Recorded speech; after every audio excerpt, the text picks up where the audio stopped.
Welcome to Whatcha Makin, a podcast about sharing ideas, discussing the business of making, and connecting with the maker community. Your hosts are Alex Adams, an engineer turned furniture maker of Type A Furniture, and an alien pretending to be a DIY craftsman, Alex Duffey of Duffey Woodcraft. This is Whatcha Makin. Welcome to Whatcha Makin, makers. This is a podcast where we talk all about what's on our bench, spotlight makers throughout the community, and remind you that today, January 28th, is National Kazoo Day, and you only have 17 days left till Valentine's Day, so you are warned. Get your person something nice. Tonight's main topic is quoting custom projects. I'm Alex Duffey, and you can find me on Instagram and on YouTube at Duffey Woodcraft. That was my imitation of a kazoo, which is it's about fitting 3D printing because... one. What?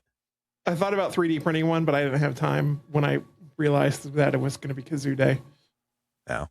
Well, I have to look forward to a recorder concert on the 2nd of February because my son's in 4th grade, and we all know what happens with recorder concerts. So I'll mail you some Tylenol. I will gladly take that. Okay, well, I am Alex over at Type A Furniture on Instagram, and if you enjoy this madness, you can sure support us by going over to patreon.com/whatchamakinshow and becoming a patron at any of our various tiers, starting at just $5 a month. What you doing? I hit the wrong button. I heard that. Yeah. So this week, let's see, in my shop, I got back in on the CNC, started making items for Bigfoot Fest coming up in next weekend for me. And so I've got my wooden figurines that I've been making, these little like 6 foot tall Bigfoot figurines. I've got my Bigfoot 6 trays, foot tall. which are... Don't you mean 6 inch? 6 inch. 6 foot. I always say 6 foot because, you know, Bigfoot. Yeah, they're 6 inches. That's my mistake. Anyways, 6 Which inches. is still big. Yeah. They're shelf size big feet.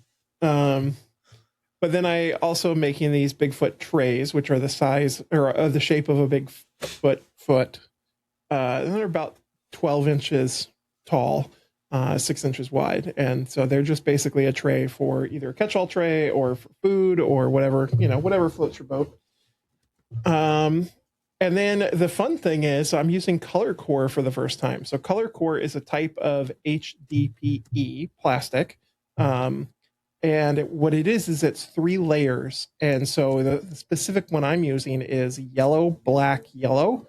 So black being in the middle. And so what I'm doing is I'm cutting it in so that the cutting away the yellow on the top layer so you can see the black underneath. So I'm making like caution signs. So think of a caution sign you would see somewhere out of it. And so I'm making like Bigfoot caution signs that say, Bigfoot crossing. I've got a warning abduction zone with a UFO abducting a person.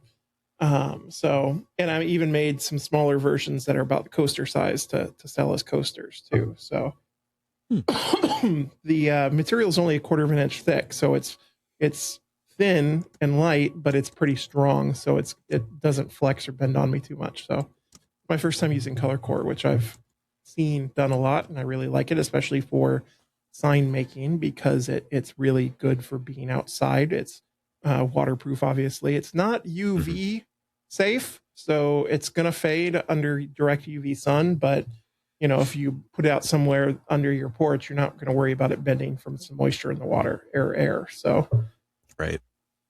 Yeah. So that's what's been going on inside my wood shop.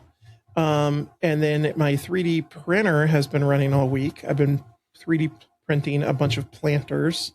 My wife has an African violet she wanted to repot. So I printed a pot for her. I printed a pot for actually a snake plant that she just bought. I've got this for those on my camera. I've got this lovely spider plant. Sorry, that's the word. Spider plant is what those ones are.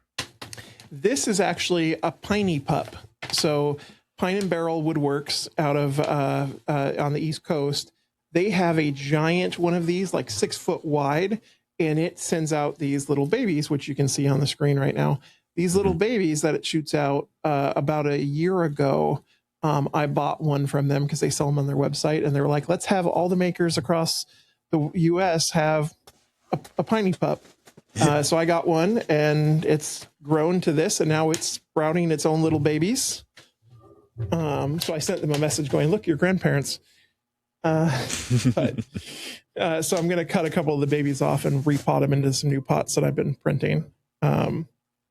And let's see. And then lastly, actually currently right now, right before this podcast, Alex was helping me with the file.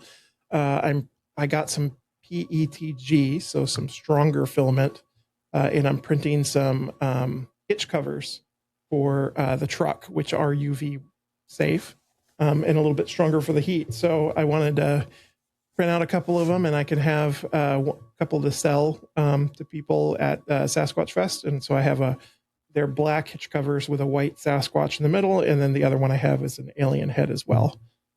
So I'll print out a couple of them and bring them to the Sasquatch Fest to sell. But that's what I've been making. How about you? I have been working on those serving trays and barbecue handle sets quite a bit. So if you recall from the last episode, it was supposed to be done Saturday, but when I dropped off the batch of serving trays that needed to be laser engraved, I asked them when they were heading over to drop that stuff off, and they're like, oh, the customer had given the end customer, because I'm the two people removed in this process. And so they're like, oh yeah, they didn't necessarily need them by that time. They just wanted them like early. So I got more time to do that stuff because they had other things that they were doing as well that they needed that were other items in the order. So I got a lot more time. So I've been able to work on these without depriving myself of sleep, which is nice. So I think where I had left off was I had gotten half of the serving trays out to them to get laser engraved. And then I had just started on the other batch. So all of those have been laser engraved. So all of those ones got sanded, pushed through. Those came back to me, and I have gotten all of the holes for the handles drilled on those, because for those ones on the benchtop drill press that I have, so I set it up, and the handles, they come with like a little hole guide, so I go through and mark where all those holes are, and because it's just like a little plastic jig thing that goes on the side, and I already have a pencil mark that goes through the center that they use to center the laser engraving on.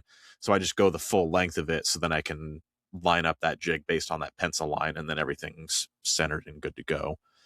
So I basically just like barely get it with a small drill bit that can like fit in that jig to make a little indentation, and then I put a little pencil mark in the center of that so I could see it, because the benchtop drill press that I have, it's just a Wen, but it does have like the little laser crosshairs that I can line stuff up on to get it like pretty much all the way there close wise, and then the drill bit kind of centers on that little indentation that I make on there.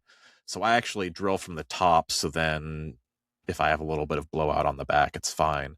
I haven't set it up with like a sacrificial board, just because I go and countersink the other side anyway, so it wasn't like a super necessary thing.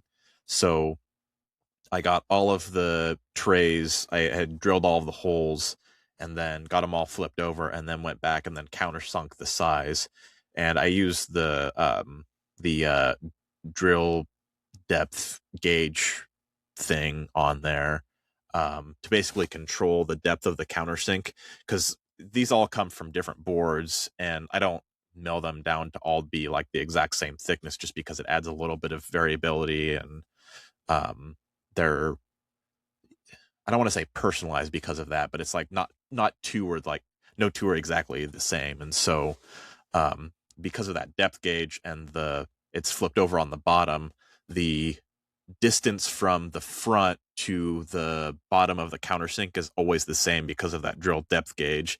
The countersink just goes in a little bit deeper on the ones that are a little bit thicker. So that makes it consistent so that I can use the same screws for all of them mounting in, which makes it a lot easier. Because I know the first round that I did this, I did not have that drill press in that setting. And so it was like a huge pain in the butt to get everything to be like the same depth and like the same screws and everything like that. So this just makes it so much easier. So I do still need to go through and do the final sanding, throw on finish, and then attach the handles, and those are good to go. So that's not a whole lot of work left on those. And then the barbecue sets with the turned handles. So I got the blanks on those made. I do square those off, and then I make them, octagonal shaped, 8 sides, by running them through the jointer in order to just make it so that there's not as much of that like hard impact on the when you're turning that like sharp edge. Like you can do just fine. It's just annoying to have that extra bit of material on there, and it just goes a whole lot quicker. So I just do that because it gets down to size a lot faster, and it's less time on the lathe for me, which I'm not super proficient at the lathe anyway. So whatever I can do to make it easier on myself on the lathe, I try to do. Because one thing that I did, because I just have the, I think it's the, it's a Harbor Freight lathe, because I had bought it last year because last year was the first year that I had done these barbecue handles. And so I was using a lathe that a friend had given me that was like a used Harbor Freight lathe. And that one actually crapped out on me like halfway through when I was making those ones last year. And so I had to go and buy a new one from Harbor Freight. And I had got there's the Central Machinery one, which is like a gray one that's like a 20-inch lathe and a 0.5 horsepower motor. And then there's the like red Bauer lathe, which is the one that TJ had recommended when he was on talking about turning and working on the lathe. So I didn't have the budget to do the other one at that time. And honestly, most of the stuff that I do is like handles and smaller items anyway. So it's just like, if I'm gonna get into bigger stuff, I'll probably just get a second lathe that's like actually better for that stuff. So the one is doing just fine. And so one of the things that I changed and made different on this one was I got some dust collection for the chips.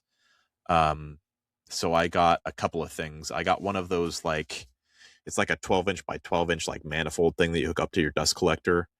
So I put that kind of like on the front side, like kind of like below in the front, in front of me. And then I had another one that is like, it's like a half curved shape that kind of, it's made more for like pen turning. And I decided to give it a try. So it kind of conforms to that like half pipe shape. And it's about 7 inches long, maybe even 8. And so those did like okay with like dust and chip collection. I'm getting like maybe 50 to 60% of the stuff that's coming off of it, which is not like awesome, but it's a lathe. Like, your stuff is going everywhere. So it's hard to get good dust collection and chip collection on your lathe anyway. So I was like, that's good enough. It's keeping it from being like ultra messy for me because I put it on my workbench when I'm using it. So that did okay for the most part. And I know TJ is mad at me because I sent him a video of me working on my lathe, but I still, for part of it, I still do use my bench chisels turned upside down to do some of the shaping on it because it's just easier. So I'm That's the sound TJ made when he saw that video. No, he was like, he sent all caps him saying no several times, and then the Michael Scott meme of him saying, "No, God, please no." So those work just fine. They're nice chisels. I don't use them a whole lot, so I'm like, at least I'm using them for something. And so occasionally I'd have to hit them with the diamond stone to sharpen them up just a little bit, but overall they did just fine. So I will be getting a one of the carbide insert tools for the next time that I do turning stuff, just because it'll be more adept to that stuff. So I will be getting real turning tools, TJ, eventually. So anyway, because these are relatively simple lathe items because they're just handles, because it just needs to go down to a certain diameter on each side for the cap for hardware to go in, and it's just like a little metal cap that goes over the top, and then it's like a slanted taper that goes, so it's not like a consistent diameter, it goes and slants down, which I think is a little more forgiving than trying to get like a perfect cylinder every single time, which I think is more difficult when you're trying to do like true straight line stuff. So anyway, I made all of those. I made a couple of extras. I made a lot of extra blanks because I'm trying to get into this mindset of like stocking up on some of this stuff, so then it's less work when it comes around for the next season that they need these. So I made more blanks than I needed.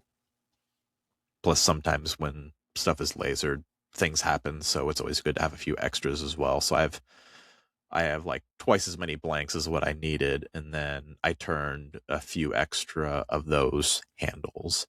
And my favorite thing to do with these handles is use cherry with a little bit of sapwood, because it has a little bit of that contrast in there on a few of them. So I like to throw that in there just because it makes it look a little bit more unique and less like a mass-produced item.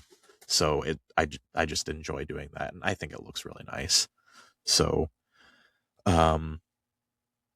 and then I also had to drill in on the ends of these the holes for the hardware to go in, because they actually screw in on these.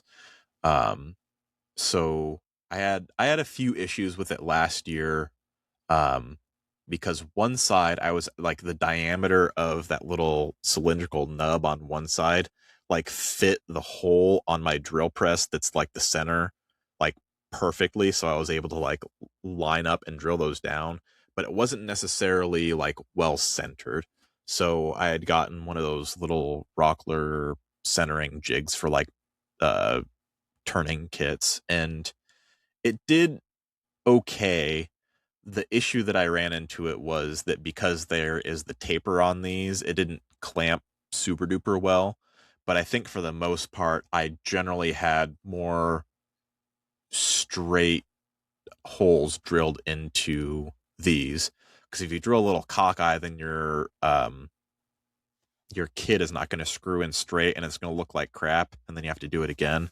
So drilling in those straight is paramount to not having to do it again, especially on the ones that are laser engraved.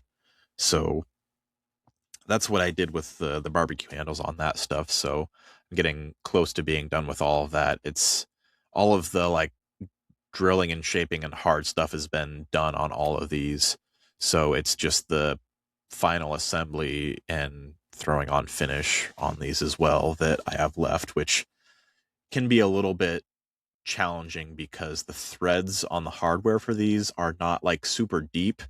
So you have to hit like a very specific diameter for it to like still catch the threads but not be loose. But if the diameter is too small, then it's like impossible to get these threads in, because that's the issue that I ran into the last time that I did these, is they were like the diameter that they recommended for it was like, it was almost impossible to get the threads on, because like what I had done was like I had gotten my like quick clamps and clamped on the hardware, and then used that as like a lever arm to twist it, and like even then with like a 12-inch lever arm, it was tough to like screw it in all the way as I'm holding on the other side. So like that tells you how much torque that thing needed to actually go into the handle. So I had stepped up by like 1/64th more than what they had recommended, and that seems to be the sweet spot for these ones. So it's like oh god, what is it? I think it's like a 17th, 64th drill bit or something like that. Like really, really obscure size. But they have it at Ace Hardware, so that was nice. So they're the nice like Milwaukee red helix drill bits that are pretty good. So that worked out pretty well.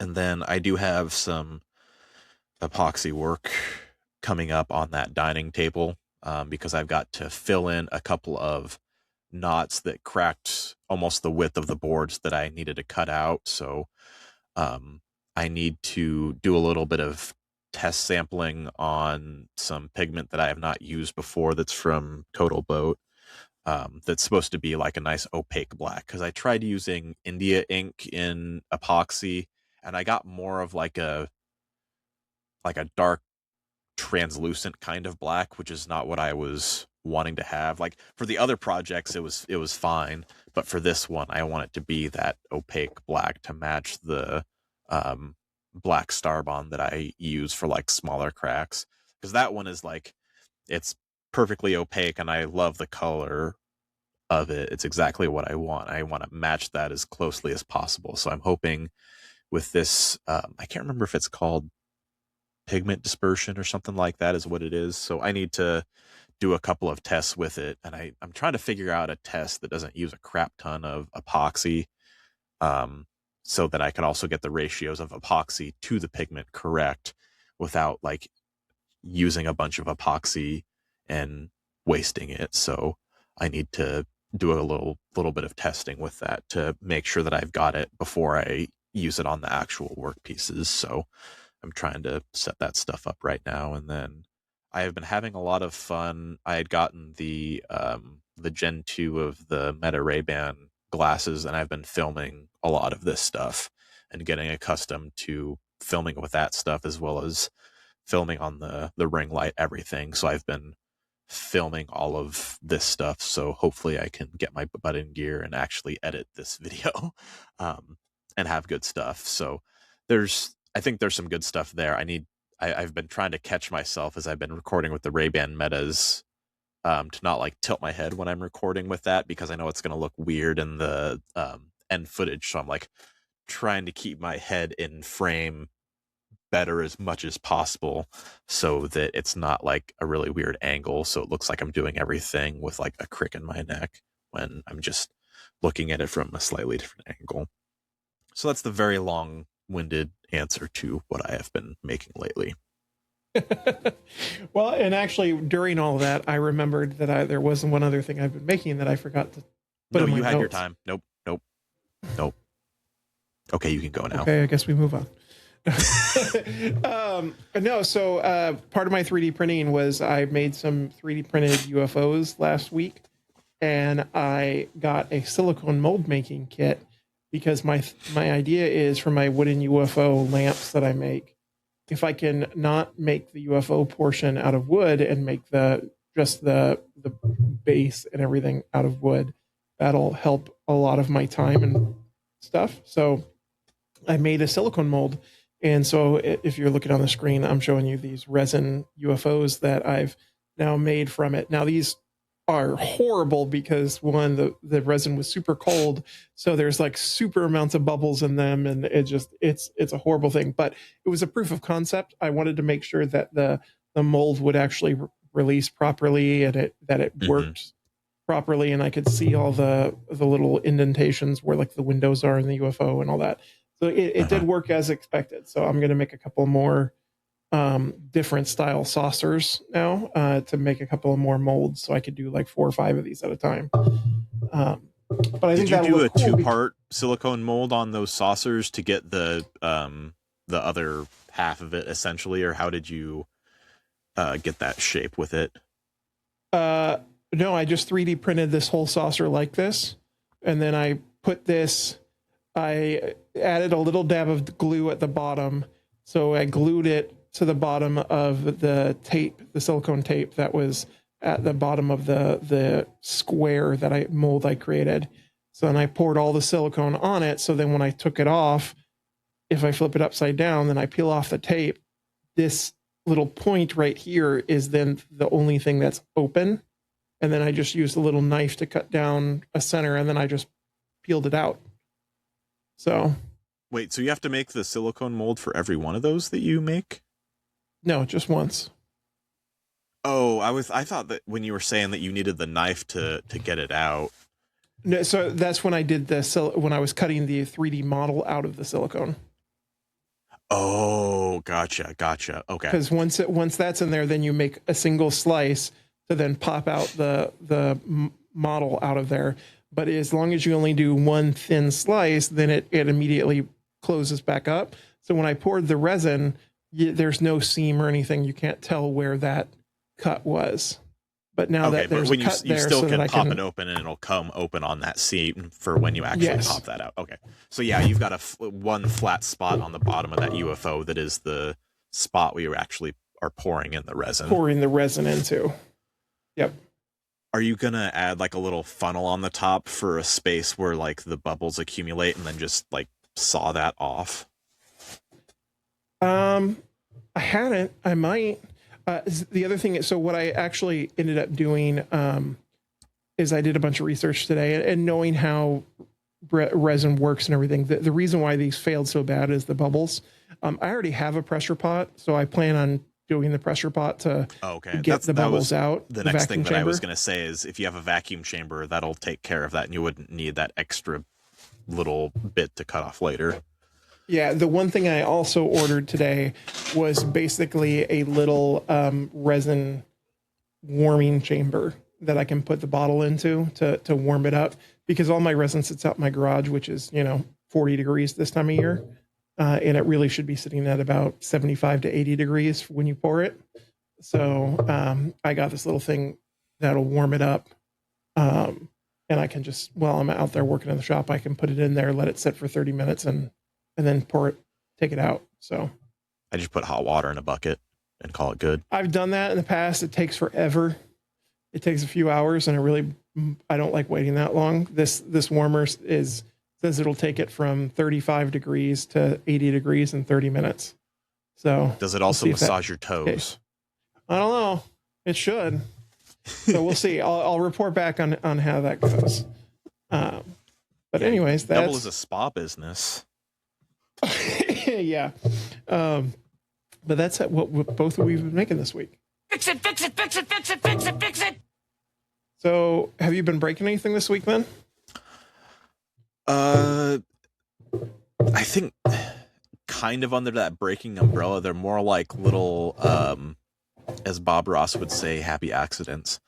So one of them, which I did actually record with the Ray-Ban Metas, was how I was saying I was taking those blanks on the jointer and getting basically working the edges down so that I have an octagonal shape. Yeah. So as I was doing that, because there's grooves on my jointer, so that's kind of where that edge sits, and so it's sitting like a diamond as I run it across. So one of the times when I was lifting it up to go back to the infeed table to run it through for the next pass, it slipped out of my fingers and fell onto the cutter head and bounced on there a couple of times and rolled. And we all have that instinct to grab stuff right away, and I had to restrain myself, because I'm like, you know what, just let it go where it flies, it'll be fine. So I did end up doing the correct thing when something goes awry on the jointer, and just keeping the hands back and let it play out. So that ended as best that it could. The work piece was fine, because I still had several passes to do, and since it needed to get turned down anyway, any little like nicks and stuff were inconsequential. I did have another scenario where as I was running it through the first pass on one of the edges, it actually, and this happened a couple of times, where it like took off a big wood chip, and because of the like groove shape, this wood chip got like stuck in the groove, like between where the infeed table was and the cutter head.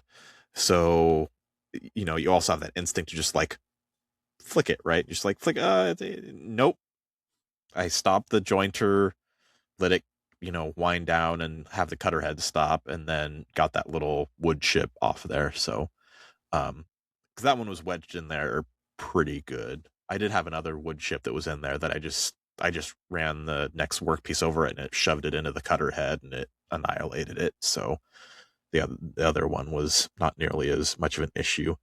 And then that little centering jig that I had mentioned a little bit with the issue with tapering.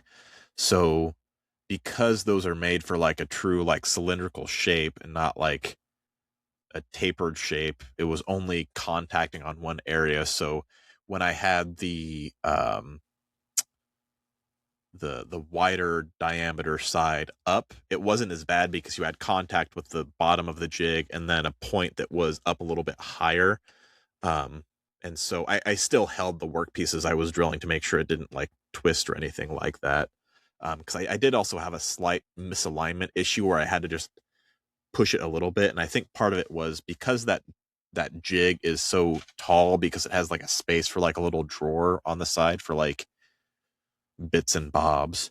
I actually had to take the plate off of my drill press, that like working surface, in order to get more room, because I only have so much room on that drill press because it's not a full standing one, it's a benchtop one.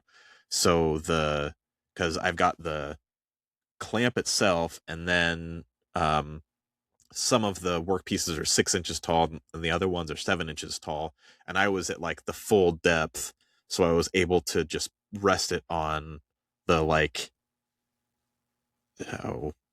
arm thing that the work surface actually like mounts into.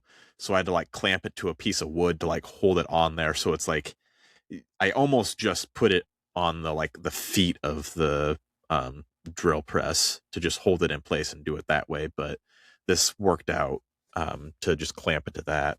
So it was a little bit of a wonky setup in that regard. And then when the narrower end was actually pointed up towards the drill bit, because the tapered out wider end was at the bottom, it was laying flat on the bottom of this clamp, and then the sides were clamping close to the bottom, so there wasn't quite as much support on the top end. So that one I really had to hold a lot more securely in place as I was drilling. But one thing that I had done, this was after I had put the first workpiece in there, is that I realized that because of that, I had added little dents onto the workpiece, because instead of like a line contact point on a cylinder, it's a point contact on the tapered workpiece.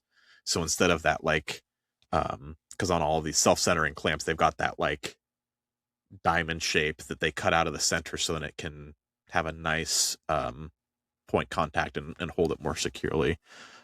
So I got a couple of indentations on one piece, so I decided to get some these like adhesive backed rubber pads that I just put in there to work to kind of help hold it in place, and those worked okay. They do leave a little bit of like black residue on the workpiece, but that, I mean, just like a quick hit of 220 on that and it's fine, or just rubbing it with your thumb takes that black right off, so it should be fine. So I dealt with a few issues with that, and then I think what would be really nice is if I had one of those fractal style clamps, if you've ever seen those. So they have the like, so they've got like 2 half circles, and then within those 2 half circles, there's 2 more, and then 2 more, and so it contours to the shape. So I think what I need is something like that on each sides of these jaws to be able to essentially conform to the tapered shape. Because since I'm essentially freehanding these on the lathe, most of the time it's kind of roughly a straight line taper, but sometimes it kind of curves a little bit more or less on some of the other ones. I mean, if you're looking at it in your hand, you probably wouldn't notice unless you were looking for it. But something that has a little bit more give would have been a lot more helpful.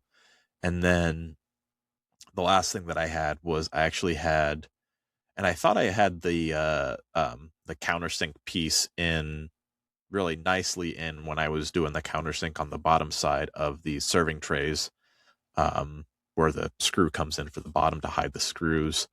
When I was drilling one of those, the bit for that one actually just like slipped out and just stayed in the workpiece when I went back up. So that occasionally happens, but I was more surprised because I knew I had actually used the chuck and tightened it down pretty good. But this countersink bit that I was using came from like a relatively cheap set, so it's not the best when it comes to like chip ejection. And it also, as my wife told me, it makes a horrible squeaking sound when you're at depth, because it doesn't have the proper reliefs and all of that stuff. So I might need a better countersink bit in the future that's a little bit more clean. But this one, I mean, I have it and it works good enough for what I need. So yeah, that's the stuff that I have been breaking. Nothing too terrible, but something to put enough fear into you to keep a healthy respect to the jointer. Absolutely. For me, the only thing I did was I talked about last week that old spool of silver PLA that I had on the 3D printer for my old printer, and how it wasn't working really well in the AMS. So I did put black electrical tape around the edge, and that worked for like one print, and then it wasn't working again, and actually got a overheat notice from it churning too much or something. I don't know. So I was like, okay. So I decided to rip off, because it was cardboard. I decided to rip it off and try and put it on another spool that I had emptied. One of the Bamboo Lab ones. Yeah, that was a miserable failure as well. I just could not get it re-spooled. I kept getting it all tangled, and yeah. So I just ended up tossing that PLA and calling it a wash. So it is what it is. But that was it for me for that segment. Pretty simple. Somebody's watching me. It's my anxiety. So what you watching? So this week, my first one, Hadi from Four Rivers Studio. She always, for one, she makes amazing things, and follow them for all of the amazing things that they make. But she posted a video this week of her describing what their page is. It's definitely an intro to my page video that I'm sure she'll pin on the beginning of it. And it was just, it was really well done. I really appreciated it. It was funny. It had a lot of humor to it. It was like, you won't see me dancing on this page, but you'll see me making things, and like, here are the things I make. And she goes, sometimes I talk about politics because everything is political. And like, it was very real and a very talking about who they are. And I really appreciated that. I thought it was well done. So great job, Huddy. All right. First one that I have is from on Instagram, RP Basilio. So they made this wonderful marquetry piece. I think it might have been a side to a cabinet. I can't remember off the top of my head. So it's got that like kind of rectangular profile, and then it has it's a darker wood, and then it has like a thin, probably maple border around there, that's added in there. And then like in the middle of that, there is a woodpecker, like it looks like it's sticking its head out of there. And they made it so that it looks like they plucked part of that border off. And then in the spot where the bird had plucked out of there, they put like a darker wood for like that inlay. And it was just such a creative way of integrating in like the marquetry and like making that piece be lively and like, oh, it's playful and it's fun. So I really enjoyed that one a lot. I thought it was hilarious. Nice. So that's the first one that I've got. My next one is from Mahad Art, and that's spelled MHAD_ARTE. He is a Brazilian artist, woodworker, and the stuff on YouTube or on Instagram and his shorts on YouTube are really well done. He makes really amazing live edge wooden tables and wall art. But specifically, he's been making some wall art recently that is functional wall art. It functions as a decanter for liquor bottles. So think of a live edge slab that's hanging on the wall. It's really pretty, like old growth redwood, that type of thing. Uh-huh. And then in the thick end, the cross section, you put in a bottle of liquor upside down into it, and then it's got a spigot that comes out of the like an old school turn handle spigot that comes out of the wall art piece. That then you fill up your gas, you turn it, pour the liquor, turn the spigot back, turn it off. It's really cool. Like, I mean, imagine coming home or going over to a friend's house and having like this gorgeous wooden piece on the wall, but with like 3 fancy Scotch bottles coming off of it, and like pick your Scotch. You know, here's a couple of different options. So, yeah, it's really cool. Yeah, it's awesome. Next one that I have is Peg Woodworking, or is it Pegwood Woodworking? I think. Pegwood.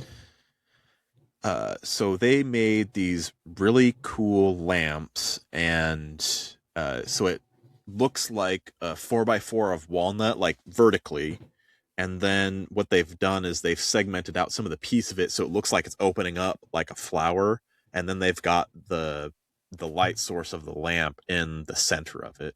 And I just think it's a really fun way of making a lighting solution that's very, very creative. So I had not seen anything like that previously. So I thought it was really fun and really well done.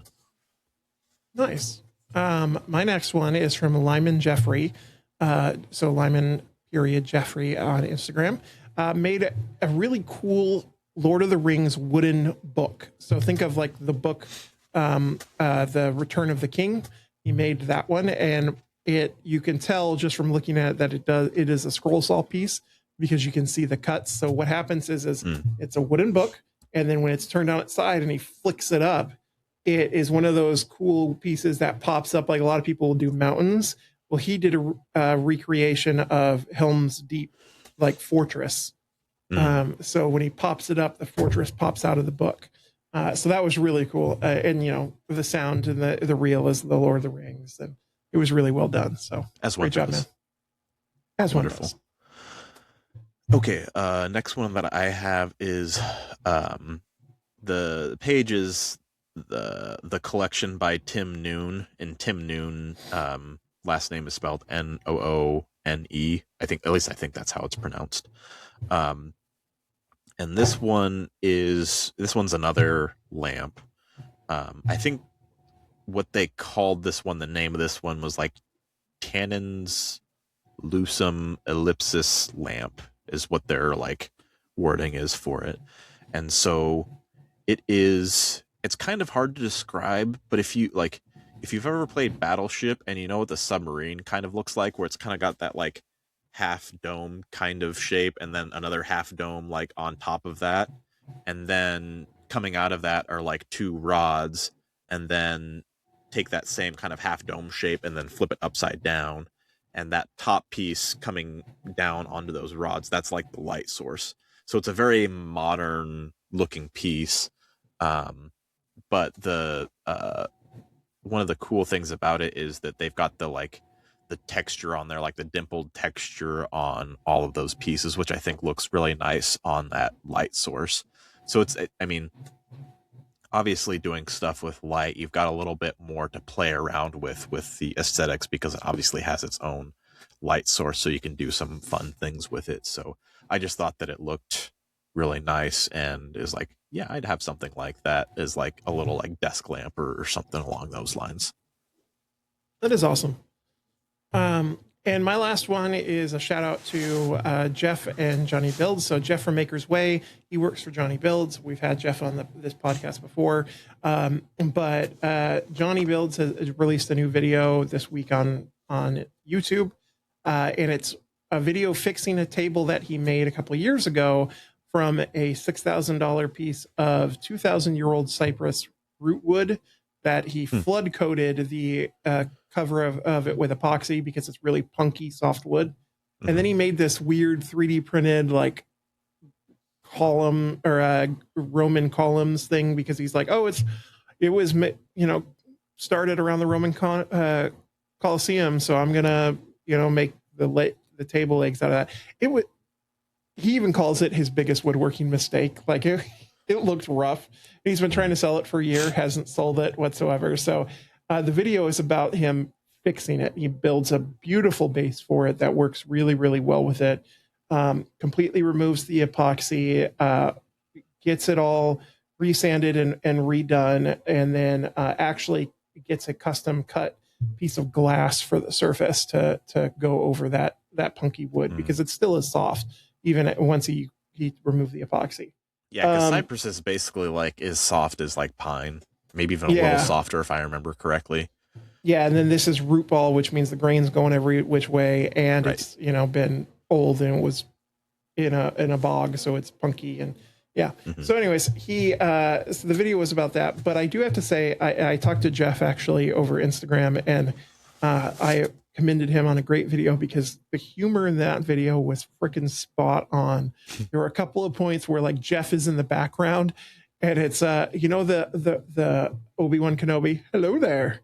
Like all of a sudden in the background there's Jeff, and you hear this hello there from him, and I laughed. I was laughing so hard at it. Like, it was just really funny. The humor on the video was great. It was well done. So I sent him a message saying, hey, that's point on.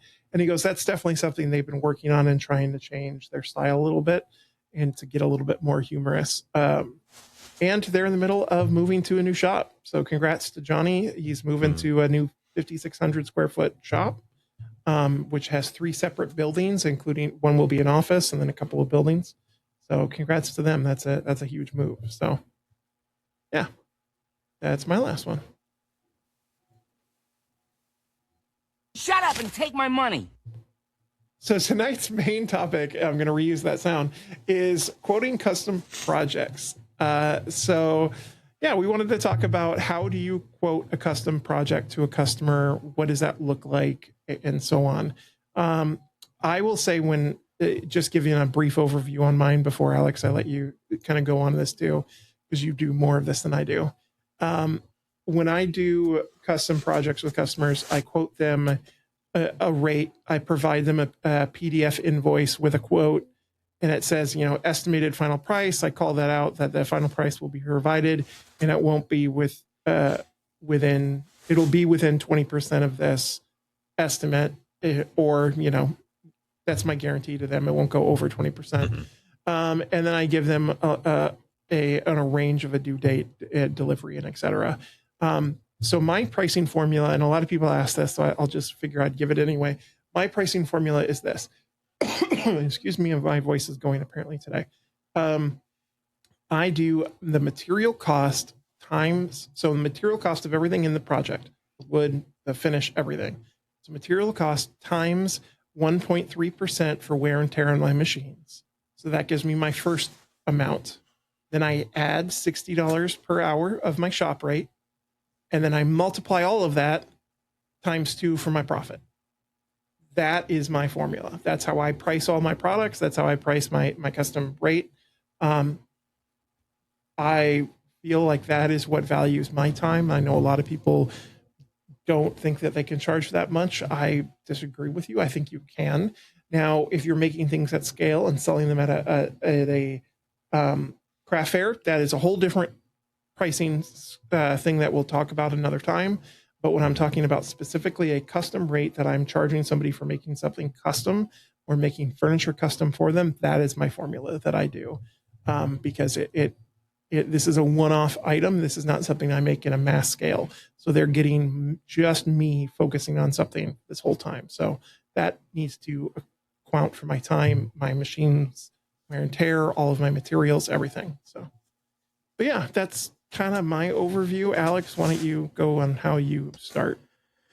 Yeah, so usually I start by asking a bunch of questions just to get an understanding of what it is that they want to accomplish, just so that I know, can I even do this? Like, is this within my wheelhouse of things to do? Because I've done some things in the past where it's like, okay, did that, maybe I don't want to do that thing again because that was a huge pain in the butt and I didn't price it properly. We can talk about the F-off pricing in a moment. Yeah. So I generally try and do as much as I can to get the conveyance of what is they're trying to accomplish into some type of visual medium that doesn't take up like a bunch of my time. So I do a lot of sketching. just with like rough dimensions on stuff. And this is a little bit of my engineering background, where it's like I took the drafting classes and the CAD classes and that stuff, where it's like, okay, I've done enough with that stuff to be able to draw something with minimal features on it, just to get like more general dimensions and a little bit of the look and feel to it. And sometimes what I'll do is, this doesn't always happen, but sometimes you can find pictures of something that's already made that's like similar, that conveys like a certain style. If it's like, say for example, it's something that's more like, because like a lot of the stuff that I end up doing is either like more of a live edge piece, or is a more of like a shaker style or a more modern style. So there's not a whole lot of like small features in there to begin with. So it's fairly easy to find something that has rough dimensions, because usually when someone is coming to me with something, they can't find something in the dimensions or the size that they want, and they want it to fit perfectly in a space that they have. And so I do also ask a lot of questions about like, what color do they want it to look like, and what kind of durability do you need this to have? Like, is it a coffee table that's going to be around like kids and dogs and stuff? Because it's like, if I'm not going to recommend, something that is not going to stand up to that, because it's like, I'm not going to recommend, like as you were saying before, like cypress is a very soft wood, and even if they liked how cypress looked, like wouldn't recommend that around kids or pets or anything like that. But anyway, I try and get all of that detailed information together, and I'll usually send pictures, or if I'm meeting with them in person, go through a sketch to make sure that everything looks correct for them. And I will go through, and for some of the projects that I have, especially like the slab style ones, I am getting material specifically for their project. So you've got to account for the time to go to the sawmill and pick it out, and I will send pictures of those pieces so that they have a good understanding of, okay, this is what I'm going to get, especially if it's a slab style piece of furniture like a coffee table or something along those lines. You want it to be as close to the finished piece as possible. So if you have pictures of those slabs at the lumber yard, to be able to convey like, oh yeah, like I like that it has a bunch of knots, or I like that it has a bunch of figures, or no, I don't like all of this, extra figure that's on there, get something different. So I try and get all of those objections taken care of as early as possible. But I do need to back up a little bit, because I won't even go to the lumberyard unless someone has like ordered something. So I will, the pricing that I have is it's similar to a formula that Mr. Duffy already covered, where you have the material cost, but you've got a multiplier on it based on like how easy or difficult it is to work the wood. Because like if someone begs me to make something out of pine, it's like, okay, the material cost is going to be less, but the multiplier that I have on it, because it's going to go through sandpaper like crazy, and the amount of labor that it takes to get it to the stage of an actual hardwood is going to be more, where the price is not going to be that much different, and it's going to look a lot better if you actually use a hardwood on there. So I do also account for what I have for the estimated amount of labor for something like that. And I've done enough pieces that I think of time more so in like 4-hour chunks, because I try to approximate based on that, because I know like when stuff goes sideways that I've got some buffer time in there that is already accounted for. So I think of projects in terms of like days or half days, as opposed to like just straight hours, because there's like setup of machines and moving stuff around, getting the workbench ready, because a lot of the pieces are larger, so I have to have other stuff cleared out. So I think in much bigger blocks of time. And then I do the same thing where I've got like, usually the shop rate that I quote is around like $50 an hour ish. but I'm a little bit more generous on the time that I'm quoting, because with it being a custom thing, there's always going to be extra stuff that pops up that you don't get to refine, because it's not going to be a piece that happens multiple times, most likely, if it's like a true custom order. Yeah, I think you're generous with your shop rate, but you charge more time. I'm the opposite way. I underquote my time all the time, but I charge more for my shop rate to make up for it. Yeah, and one thing that I also do differently is, as opposed to doing like a deposit for half or something like that, I ask for everything up front, because that also scares off the people who aren't actually serious. And what I tell people with that is, I tell them, I am not going to change the price for this. That locks in the price for you. So I don't say that there's going to be a range that's going to be in. I tell them, this is the price it's going to be. I'm not going to change it on you unless we have scope creep and you actually change something about the project itself. Then we'll readjust the pricing on it.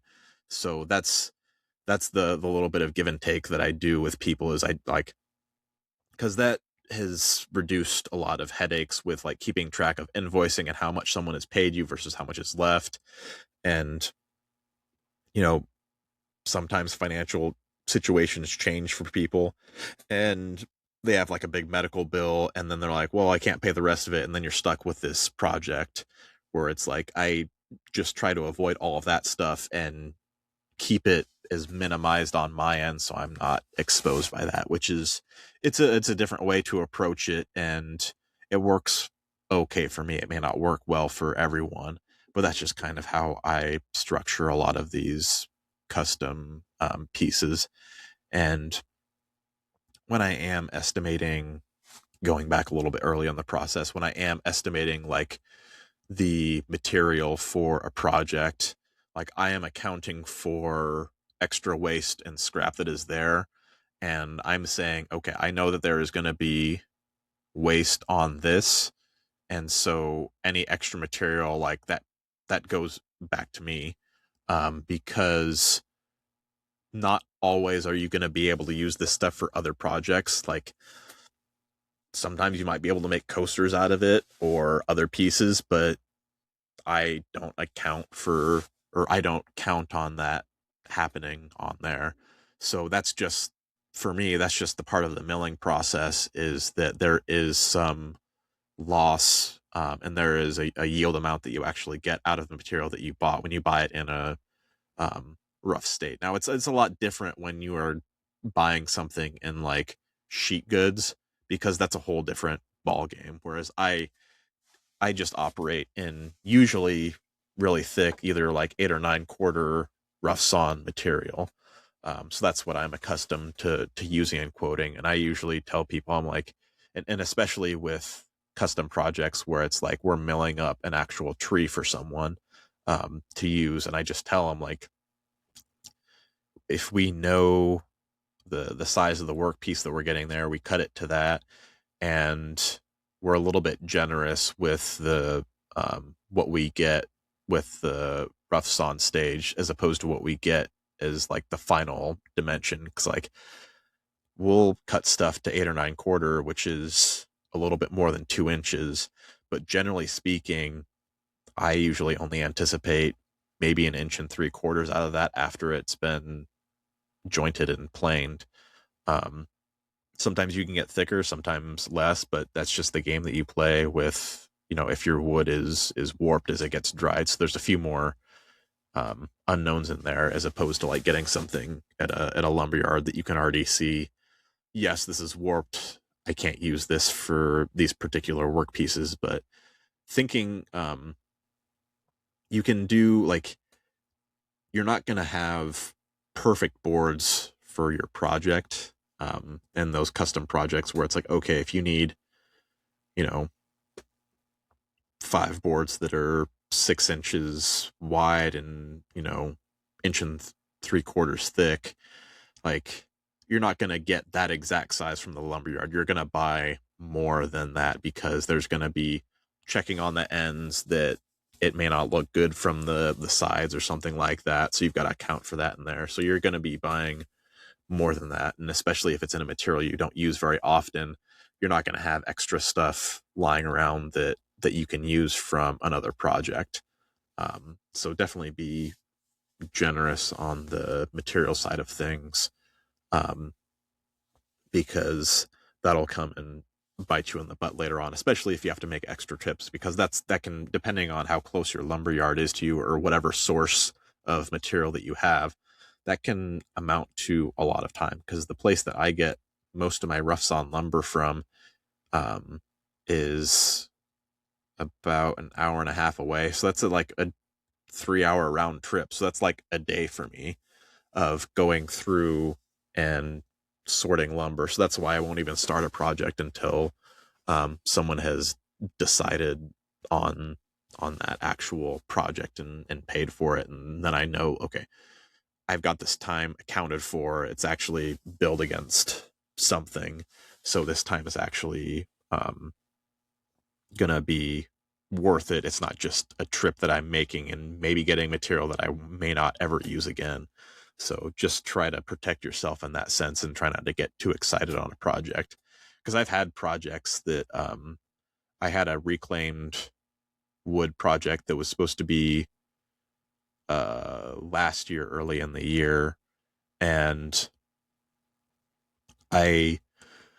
it was going to be a lot of work, and I priced it accordingly. And I think that because this was through what's the name for it? Architecture firm that was doing a redesign of a golf course, and they wanted tables made out of like reclaimed wood from the building. And I priced it accordingly. Like, they wanted a super special fabricated metal base that I was going to have to get from somewhere else that I had to fabricate. Like, I had to design all this stuff. And I did put in a little bit more time into it because it was going to be a bigger project. But I did cut my losses on that one and gave them the price. And I did not budge on that because I knew that if I went down anymore, because these are going to be huge tables. We're talking 6 foot by 6 foot tables on something that's going to be 4 inches thick. Like this, like logistically, that is a lot to take into account. And also for like a custom welded base that's one single piece that's almost the same size, like that's a lot of stuff, a lot of logistics of like moving stuff around. So accounting for all of the logistics of like moving stuff around, and I do play in a little bit bigger of items, so I have to account for some of that, where it's like sometimes you're going to need 2 people to lift something or move something, and so you've got to account for that, as opposed to if it's a smaller item that you can take and carry, on your own in like the back of your vehicle to deliver. So that's where Mr. Duffy was alluding to, like the FU price on that one. It wasn't like quite the FU price, but it was close, where it was like, especially when you're dealing with reclaimed wood, like there's a lot of work to get it to a usable stage. And these were like, I think they were like Doug fir beams, and I was probably going to have to do like hardening it with resin and all sorts of other stuff to make it usable. And I made sure to account for all of that stuff, because it was going to be like, there's no way that you would be able to like streamline the process of doing these, because there was just so many steps to it and so many unknowns that come with working with like reclaimed wood. So that was an instance where I was like, okay, like, well, if that price was too high for them, then it never was going to work out, and that's fine. Because I've gotten to the stage where I know that trying to chase something and going a little bit lower on price really ends up biting you in the butt later on, because there's so many issues, and then you end up losing money on it because you quoted it to get the job, not to actually pay yourself to actually do it. So yeah, I've been talking a lot. You tag in, Mr. Duffy. I was just gonna say, yeah, my FU prices I triple my regular price if I don't want to do it. Because then I'm like, if by some chance they do it, I'm rolling in the profit. And I've had it happen once. But generally, and then I'm like, well, crap, now I actually have to do it. But it's one of those things where it's like, I don't want to do this project. And it doesn't come up often, but generally it's once in a while where it's just like, they want something very specific, or and it's not something I feel comfortable doing, or I've had one person that I worked with in the past that contacted me again for another custom project, and they were a nightmare client to deal with the first time around. And I'm like, I really don't want to work with this person again. Unfortunately, that was the one time the FU price went through. So we'll see if that person ever contacts me again. So far they haven't, but it was one of those things where I was like, everything about the interaction with that client was horrible. And so I was like, I don't want to deal with this again. The second time around was just as bad as the first, but I at least knew what to expect this time. Yeah. That's, cool. That's really all I have. Yeah. And then, because I think probably the more difficult thing is that you deal a lot with people that are non-committal, or they're very like fluid with what they want, where they're like, can't decide on anything to save their life. And so you've got to essentially usher them down that path to get that to happen. Because you want to get them to a yes or a no as fast as possible, so then you don't have to deal with that anymore, and it's not like an open bleeding wound. Because something that is like in that maybe state is just as bad as something that is like it actually worse than someone saying no, because you're dragging it along and you've got that mental weight of it and any additional work that you're putting into quoting it. So the faster that you can quote it and basically send it back to them and put it on their plate is much better. And one thing that I did was, I have a spreadsheet that I made a while ago that I accounted for like basic items that I would anticipate making. So like if you had, tables or coffee tables or benches or things of similar sizes, I've got the math calculated on, all right, here's how much this material is. This is how much I can actually buy it for at the place where I source my lumber. Here's the generally speaking, the extra excess that I need on top of that, just in case whatever board needs to be chopped a little bit less if there's, bad sections in that board that you don't see until you actually cut into it.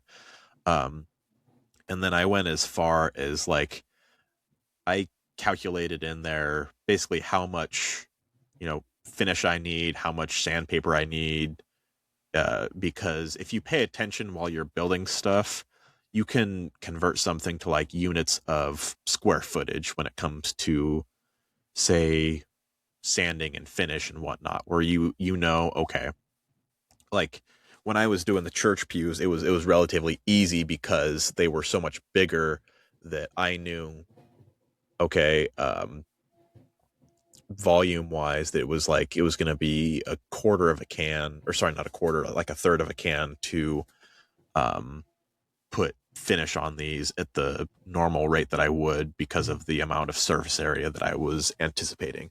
So I roughly knew beforehand what amount, like what volume of finish that I was going to need for these projects, which was relatively close in that scenario. That one was more of a refinishing and fixing thing rather than a building thing, but you get my logic there, that you can convert to, like, if you've done cutting boards or other small stuff and you have an idea of how much finish and other things that you've used, other consumables, like if you prefer to use gloves when you're working on something, how many like gloves that it takes and other things, and you just add up all of those items, where it's like, I know that I use so many cloth rags to like buff in finish, that's just an expense. Like there's no way that I'm getting it back. Like I could maybe throw it through and put it in some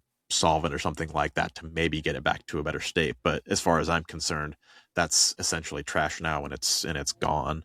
So yeah, like those microfiber cloths is what I was talking about with those, because they do. I like using those for buffing the finish more than most other things. So you know how much it generally takes for that stuff, and so you're building that into that pricing that you're quoting. So if you like, so it's easy to take something that is like, say, like a coffee table and converting it over to a bench that's like maybe a little bit bigger or something along those lines, where you can say, okay, this is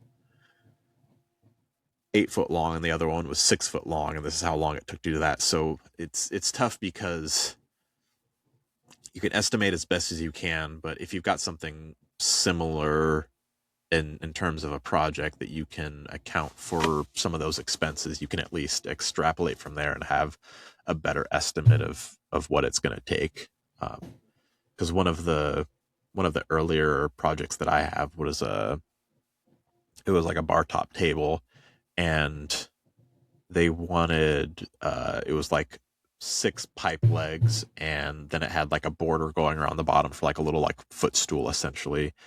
And that thing was such a pain in the butt to assemble and put together because of the 6-leg aspect of it, that I was like, okay, I need to, like, they got this at a decent price because I ended up with so many more issues than I had anticipated. So if I ever make something similar to this again, it's going to be a lot more. So you can definitely, if you want to list that as an item for future stuff, you can always change the price of it, because only that person knows what that price is for that particular item, and they just know that maybe they got it for a steal or something like that because it was the first one and you ran into more issues than you anticipated. So, and the other thing too is that when you're quoting those projects, sometimes as you've gone through a couple more projects, you understand some of the tools that you might need, and baking in tools that you might need for those projects, if you anticipate doing something similar in that space, because they may not all be the same. But if you like really start getting into like TV stands and you're like, you know what, this jig for shelves or drawers or whatever is going to help me so much more and make this faster, that can help you with quoting in the future to streamline that process, if it's in that same similar category where like some of the features are the same. Because it's like, I mean, especially for people who are like in cabinetry, like no 2 cabinet jobs are going to be the same, but generally speaking they rhyme because you've got similar like things that are happening. Like you've got your basic size of drawers and doors and whatnot, but like some places are going to have weird corners and maybe like a weird drawer or two. We've all been in a house that has like a questionable drawer that you're like, that's really weird how they did that, but I guess that works for this weird space or something like that. So, and then on the back end of those projects, especially if it's someone who likes to change stuff a lot or make adjustments, you've got to put your foot in the sand of what was agreed to in your quote. And so listing out what you had in there, like dimensions and features and other stuff, to help you as much as possible not have to do extra work that they're essentially just trying to squeeze out of you. Because I've done that on a few places where I like, when I presented them with like the final like invoice, even if they already like paid for it, I gave them like an invoice copy, and then I printed off one that has a signature line saying that this project is done, to keep them from like wanting to add more stuff to it, where they're like, say for example, someone wanted like, you know, extra, they're like, oh, these doors, I want a little bit different of a shape around the edge on the contour. It's like, well, we agreed on, say, like a round over or whatever bit profile. It's like, well, I'd have to go back through and redo that. So that's a whole other separate quote or something like that, or you'd have to get a different router bit for that one. That may not have been baked into that, original quote when you had started that project.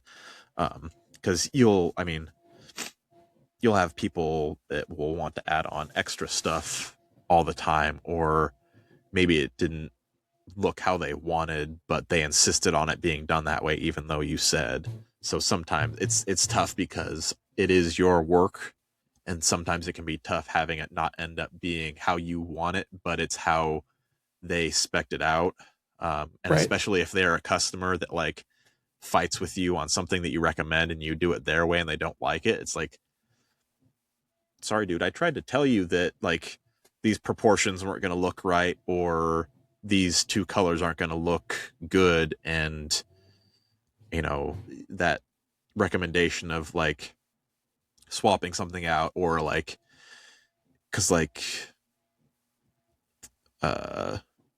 handles maybe aren't such a bad thing on like drawers and whatnot, but if it's like, say it's like a grommet that goes into a desk for like power, and it's like, well, this one doesn't work for me now because I don't want this, and now I want this other one, which would require you to go through and cut out a different shape to accommodate that onto that desk. Like that's extra stuff on top of that, that you would need to charge, because like you're essentially reworking something and making it different. So don't be afraid to stand up for yourself, because no one else is going to do that for you. Everyone is, generally speaking, in it for themselves and from their vantage point. So they're not necessarily going to understand it from your end, where it's like they may not understand how much work it takes to make that change. Whereas to them, it's like, well, it just make it slightly smaller. It's like, well, that may look like an easy thing to do on this particular piece, but it might require a lot more like alignment and other type of things that you need to do to make sure that it like looks good as like the end result. Because like if you had like a tabletop that you made and you had it down to the thickness that they wanted, and then you did your glue up and you didn't have a way to take down that thickness because they thought it looked too thick in the end, like that's going to be a lot more difficult for you to deal with if you don't have the type of tools to handle that. When maybe you only have a 6-inch jointer and that's what you could handle as 6-inch wide boards, but then when they're glued up you can't do anything about the thickness, or like your planer doesn't have that thickness once they're glued up. So that's one scenario, what I was talking to earlier, of like, we'll just make it like thinner or whatever. It's like, well, now it requires a whole different set of tools in order to accomplish that than what I actually have. And it's going to take a lot more work to accomplish that than it would have if we had, agreed on a thinner profile earlier on in the design process, because there's always that stage of like that like point of no return where you can't change anything. And so I do like, there are some times where I will make some changes as long as it doesn't affect that kind of stuff. Cause it's like, if it's a chamfer profile versus like a round over profile, like I don't throw up a stink about that because it's not a big deal. But if it needs to be like some fancy OG profile and it cuts in, and then all of a sudden your like overall dimensions for the tabletop don't work anymore and it's not to spec, that's like a change that would require reworking it. So, I mean, I could go on and on about all sorts of other things, and other stuff, but yeah, there's all sorts of things.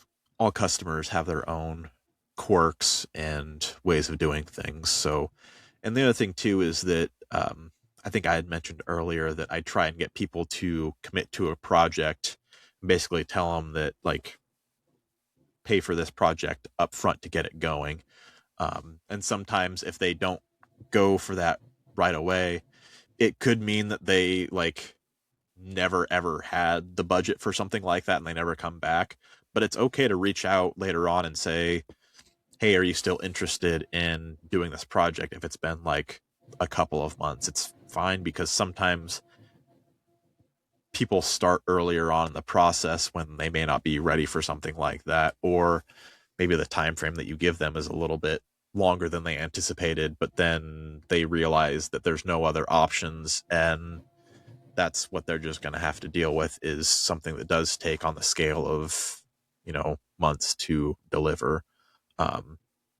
Because especially with a lot of these custom things, sometimes there are things that you run into that just add more time, and sometimes communicating that works, and sometimes it enrages some people because they're like, well, you didn't have this figured out, or you can't figure this out. It's like, well, these are unanticipated things, and for the most part, generally people are understanding on that stuff if you have a legitimate issue that you're working through. But sometimes people are like, they don't care about anything, and they just care about what they want and when they can get it. So it just kind of depends on how the customer is, and usually you can kind of feel that out in a couple of discussions, and you can get a good understanding of like what their personality is and if they're going to be a huge pain in the butt to work with or not. Because you can usually tell by like how they ask for things and how they detail it out in their project, and how they describe things. So, and especially if they try and like piecemeal stuff or want it itemized or whatever, and they try to like replace something with an item, and they're like, oh, well, I'll just go get this lumber at a deal for somewhere else and then make it cheaper. And it's like, I mean, you can try that, but what you get may not be suitable for what we actually need to do, because they don't account for, if you've got snipe on your planer or whatever, or other stuff that you have to account for when you are building stuff, or they may not realize that you needed to start at a wider dimension before you can shape it down to the final size. So there's just so many things. And if you've got someone who's picking stuff apart, usually it's best to try and end that discussion as soon as possible, because it's going to free up time for you to do more important things. Good news, everyone! Maker news time. All right. So one thing that I have on here is, so Albert Klein had a post on this because he gets stuff from Alexander Brothers all the time.